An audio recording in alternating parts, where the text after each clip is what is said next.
keeps it alive. Turboposite there. Bounces into the corner. Energy still around. Justin is there for the shot. Who is the greatest of all time? It's a question that's been asked across every medium of competition. Basketball, soccer, tennis, even chess. No sport is immune to the question. Not even esports, not even Rocket League. I've always wondered who the GOAT of the RLCS was, but no matter where I looked, I could never quite get a definitive answer. With all the differing opinions, regional biases, and the fast-evolving competitive scene, it would be difficult for anyone new to Rocket League to choose a GOAT. But when I saw someone else's video, it inspired me. A basketball YouTuber by the name of JxmyHighroller had made a video in the past about finding the 75 greatest NBA players of all time using purely numbers and statistics. And that got me thinking, could I do the same thing, but with Rocket League? Over the past month, I've been collecting data and crunching numbers in an effort to find the greatest RLCS player in history using just numbers. And today, I'm gonna tell you who it is. First things first, we need to narrow down the player base to a workable number. So I went through a few subreddits, scanned a few discords, and checked out a few tier lists from some of the more trusted sources in the community, and I got an initial list of 56 players. It's not the largest list, and I know that a few people are missing, but for the purposes of this video, it's good enough. Next, I had to find a way to actually quantify someone's greatness. So, I established 5 defining categories of greatness, based on a general community consensus of what an RLCS player needs to be truly great. And note my terminology there. RLCS, not just Rocket League. Although there were and still are a lot of very significant non-RLCS tournaments, such as DreamHack and Gamers 8, there are also quite a few events that have a much weaker player base, and those kinds of events would inflate the metrics of many players. So I just decided to completely ignore them and focus purely on the Rocket League Championship Series. The first major category that I established is longevity. In a game where falling just a little bit behind could mean an early retirement, the players who can stick around the longest will leave as some of the greatest. The second category is team dominance. Competitive Rocket League rarely ever deviates from a team format. No player achieves success alone, and the greatest players are the ones whose teams win the most. The third category is individual excellence. Not every great player has the privilege of playing with other greats, and not every player on a great team contributes as much as they should. This category is meant to give credit to the players who are the linchpin of their team's success. The fourth category is pure mechanical skill. This, along with the fifth category, is admittedly very subjective. The community at large puts a huge emphasis on a player's mechanics, and for good reason. Although mechanics alone does not equate to a player's effect on team success, it is still incredibly important. The fifth category is impact.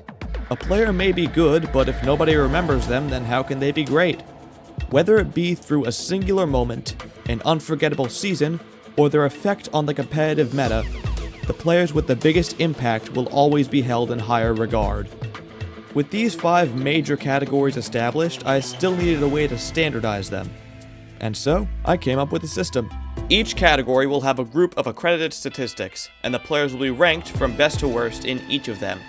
Then, they will be put into percentiles based on the formula currently on screen, and those percentiles will be multiplied by some arbitrary constant and then added to their category scores.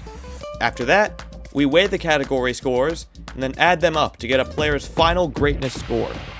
And the person with the highest greatness score is, statistically, the greatest player in RLCS history.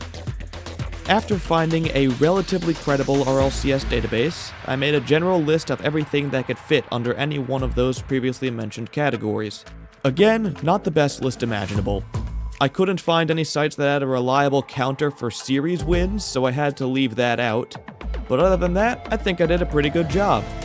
I'd also like to take some time to mention 5 players who just barely missed the cut.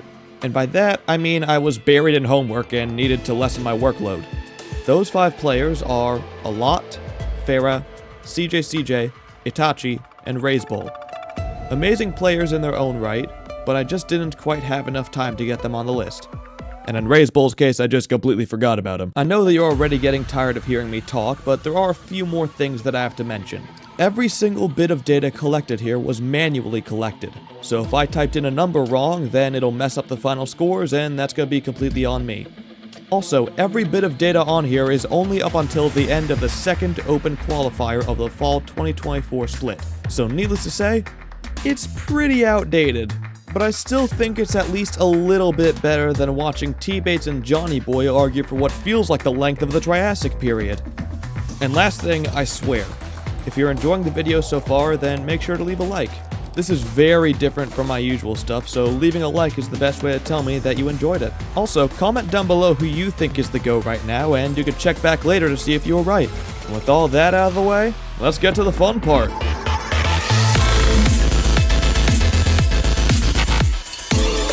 The first thing that I measured is a player's career length, which is a measurement of days between the start of their first RLCS tournament and the end of their last.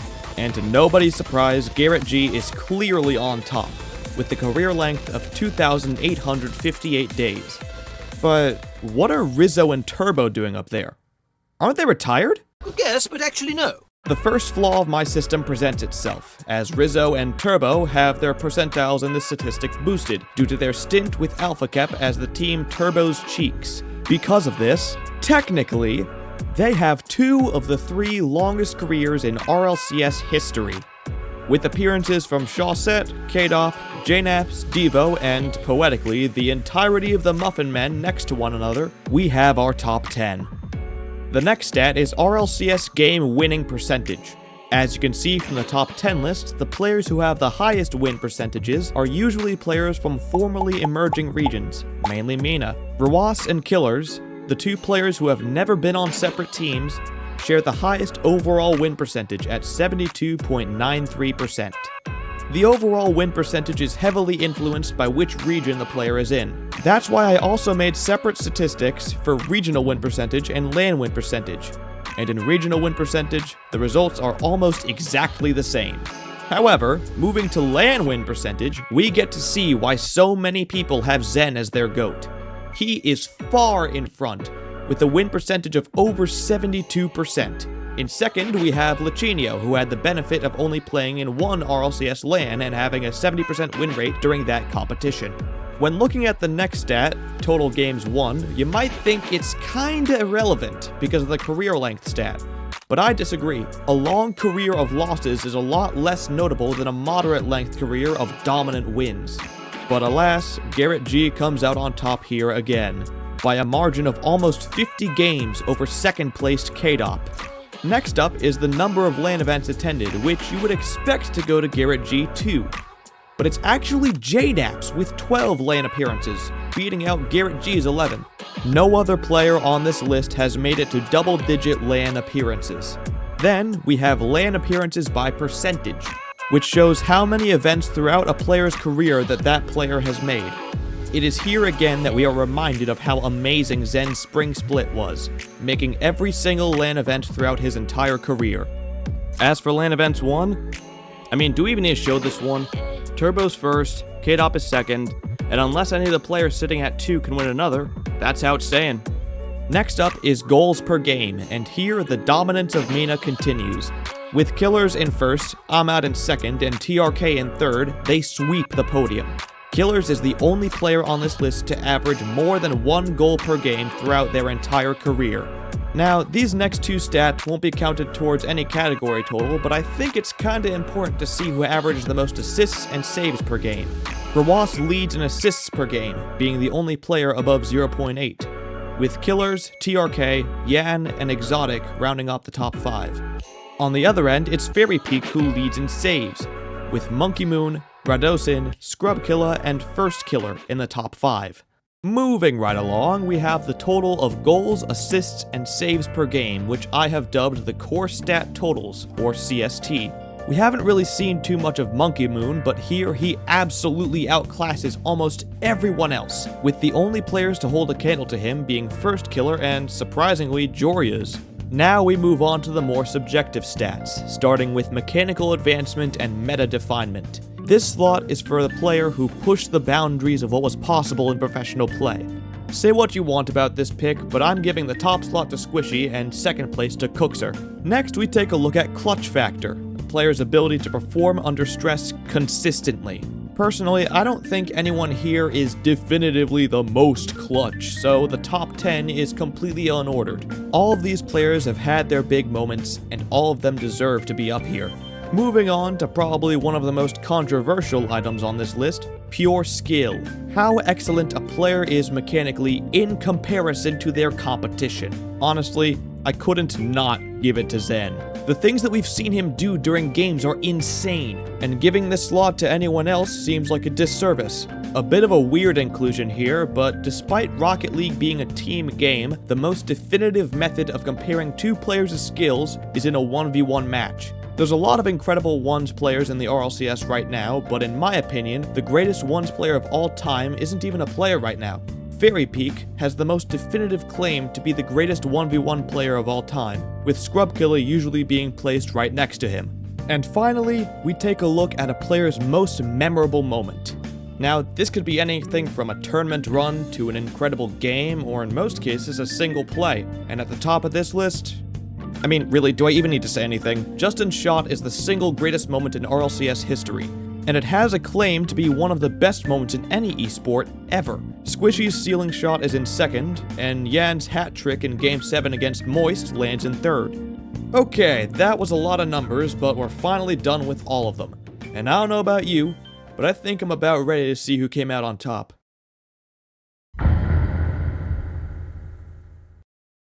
Before we get into the results, I'd like to give a huge thank you to my roommate, Sean. A few days into this endeavor, he saw me hunched over my desk, furiously punching numbers into his 6-year-old TI-84 Plus on low battery. And instead of just leaving me to it, he offered to write some code for me to use. It wasn't anything special or groundbreaking, it was mainly just plugging in numbers, but it was enough to more than double my speed. Without his help, this video would have never happened. So again, thanks, bro. Now, let's see what the results are. At the start of making this video, I had my own personal top 30 list, so when we see a player pop up, you'll all get to see how far off I was in their placement. So let's take a look at the players who weren't in the top 30. Okay, even though this list is supposed to be statistically correct, there's a lot of problems. Mainly that Violent Panda and Devo aren't even in the top 30. For a lot of the players who missed the top 30, you can kinda see why. Rizzo could never get it done, Torment had a subpar early career, and at least to me, Extra never really stood out as a player on that BDS roster. But Violent Panda and Devo are basically consensus top 20 players in RLCS history. And to see them out of the top 30, it just doesn't feel right. But with that aside, let's move on to places 30 to 21. At 30th, we have Jorias, followed by Kaio, Chaussette, Chicago, Joyo, Khaled, Seiko, Ahmad, Daniel, and Rawas. Even though there's a few things that seem kinda strange, like having Daniel placed over Ahmad and Khaled, if someone said this was their actual 21st to 30th greatest RLCS players of all time, it wouldn't be too far-fetched. Now, moving on to the top 20, we have... Oh. Okay, that's just wrong. Turbo Pulsa, the only player to have won 4 LAN events, is placed as number 20 all time? For context, I have him at number 2. How? How did this happen? Well, I'll tell you how. Looking at Turbo's career, he never really stood out mechanically, so his main strengths should be in his longevity, dominance, and impact. And based on the scores he ended up with, that's mostly true. But his dominance stat seems a lot lower than I thought it would be. So why isn't it as high as we'd expect? Well, it's because of the way in which I structured the dominance category. This category was supposed to be for team dominance, but I included a lot of individual stats in the dominance score. I don't know why I did this, but I did. In hindsight, I also weighed LAN win percentage too heavily, and LAN wins too lightly.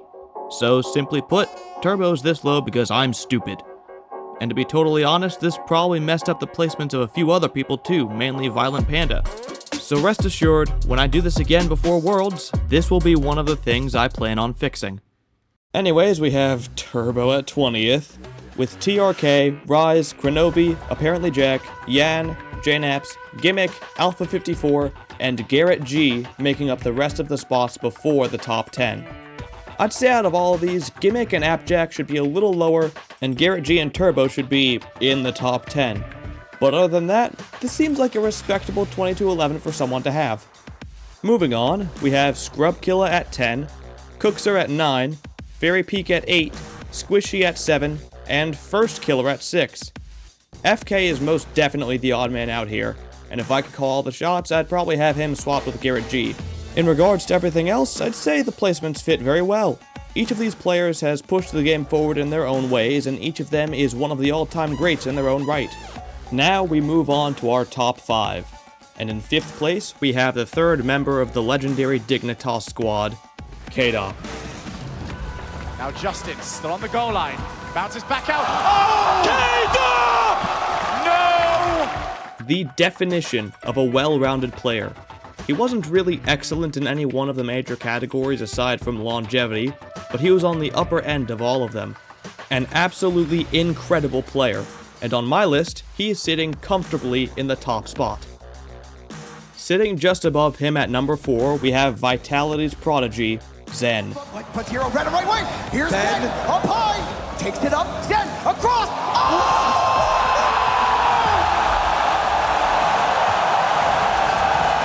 Call him Mr. Physics. He bends reality to his will. One of the most individually skilled and mechanical players that the game has ever seen. Not even a full year into playing, he's already won 2 LAN events. The only thing that he's lacking is the experience. Another year or 2 of high placements, and I wouldn't be surprised if everyone had him at the top spot. Moving on to our number 3, we have the spearhead of the most feared team since the COVID era, Monkey Moon. Oh, they would consider that as big of a win as scoring. Off the Oh my goodness! Oh! Monkey Moon!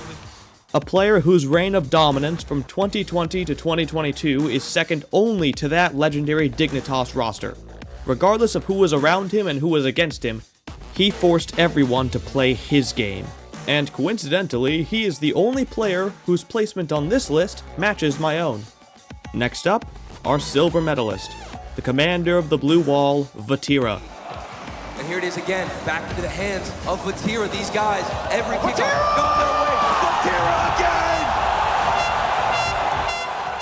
With an incredible skill set, an oppressive playstyle, and an absolutely relentless winning mentality, he has more than earned his spot on this list. In a similar case to Zen, it might just be a matter of time until he's widely considered as the greatest player of all time. But who is the greatest of all time? I mean, we've already gone through a lot of the players who most people say is the GOAT. We've mentioned K-Dop, Zen was 4th and Monkey Moon was 3rd, Squishy was 7th, Garrett wasn't even top 10, and Turbo was all the way down at 20th, so who are we missing? Wait a second. This gameplay looks awfully familiar. Tries to clear. It is almost there. It just has hit the floor. Violet Panda puts it a long way, and it's almost there. Justin keeps it alive. Turbo wasn't there. Bounces into the corner. Energy still around. Justin is there for the shot. Justin! This is Rocket League!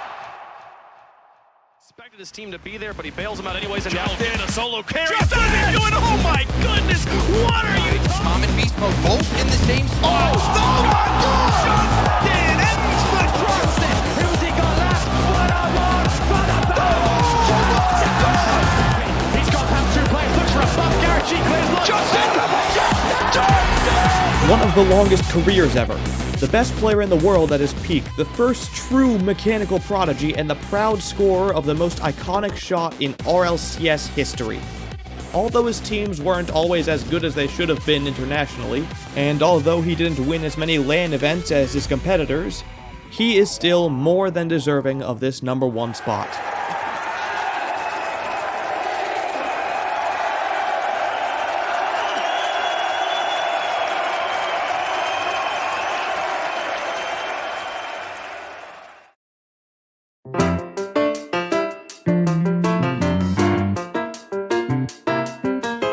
And here's our list. Statistically, the top 30 greatest RLCS players of all time. With the asterisk that I completely forgot about Raze Bull and didn't have time for Itachi. Although I strongly disagree with some of the placements, I think the players in here are pretty acceptable.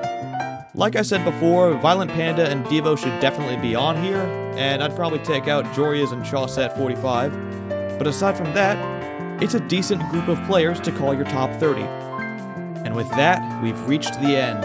This journey had a lot of unexpected twists and turns. There were a lot of people that I thought would be much higher, and a few people that I thought should be a little bit lower. And for all I know, this could be totally wrong because of how subjective some of these categories were. But when all's said and done, I'm happy with this. I think what I learned here is that these kinds of conversations need to be subjective. If everything were written in stone, then there would be nothing to talk about. I'm glad that we have these kinds of debates. And although these conversations might not be particularly important, they're still a lot of fun. It's another opportunity to enjoy ourselves, to talk to other people who share our passion, to hear something that we haven't heard before, to deepen our connection with other human beings all around the world using a game that all of us love.